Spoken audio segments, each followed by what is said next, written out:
start up and then stop after about 7 seconds.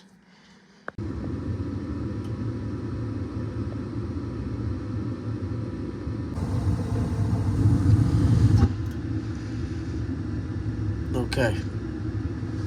That happens. Turn your service switch off. 9 times out of 10, that's going to be a flame sensor error. So on the furnace, this is your hot surface igniter. This is your flame sensor here. Could be in a different spot. I'm going to remove it. Power off again. Take a 1/4-inch screwdriver and unscrew it. Pull it out. It could be a little tricky to pull out, but you got it. So sometimes they're angled, so you just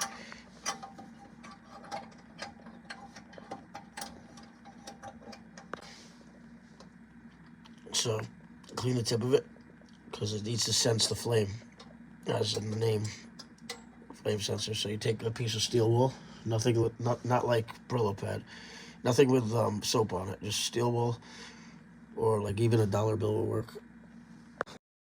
You put it right back in. The power off again still. Try not to touch the ceramic part with your fingers if you can. It'd help it. Screw it back in tight. Reconnect the wire.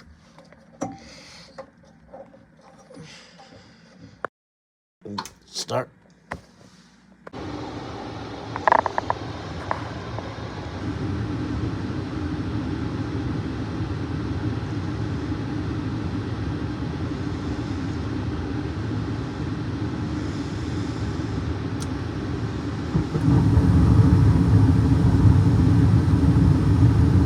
There you have it.